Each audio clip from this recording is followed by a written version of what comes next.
We're saying Bao Li, Qingbao, have a safe trip. You are getting a very rare look at the panda send-off here in China. I've never been this close to a panda, but there she is.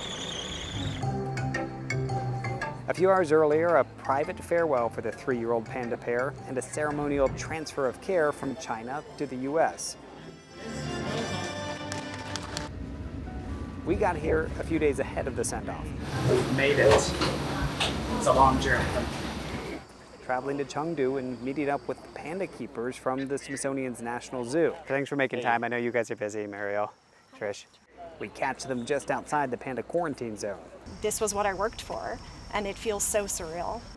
The majestic mountains of Sichuan province are the natural habitat for these beloved creatures.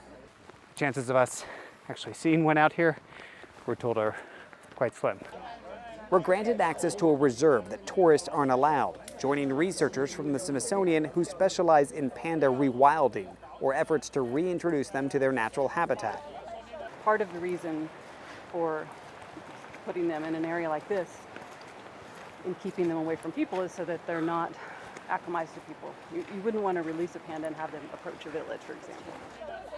We're told we can meet some of the forest panda trackers, but first we need to suit up. I think that one should fit you. All right, let's try it. A panda suit, just in case we stumble across a panda cub. They don't want humans to become part of their everyday routine. So it's for that reason that we're suiting up to look like them. Does it look like a panda? Yeah. You're not only putting on just the suit by itself, you're also going to put panda's urine and poo-poo on, so you have the scent. Has that been on this suit before? This is for This distance. is clean. It's been cleaned. Oh.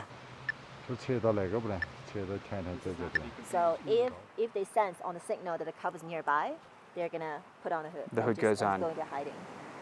Conservation efforts like these are funded in part by the Panda Exchange Program. Our 2 guys that came over 20 years ago.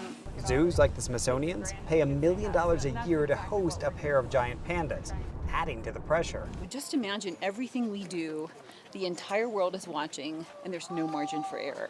Especially given how beloved pandas are in places like Chengdu. The creatures are larger than life here. And their most loyal fans stand hours in line to catch a glimpse of their favorite ones. You can see, look, everybody gets super excited. Oh, they've already got their position.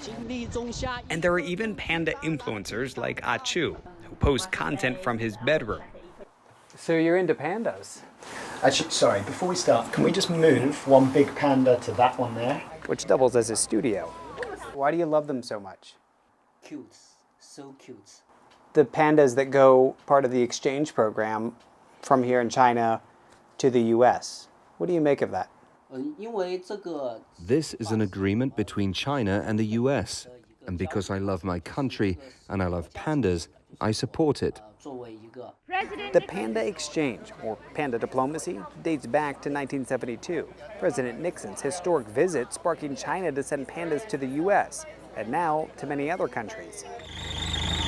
Months of planning to pull off this transfer. And in Washington, renovations to make sure Bao Li and Qingbao's new home is just right. We've done some tree trimming here also, because we know they're going to climb. They love to climb. The zoo's been advertising pandas are coming, and now they've arrived. David Culver, CNN, Chengdu, China.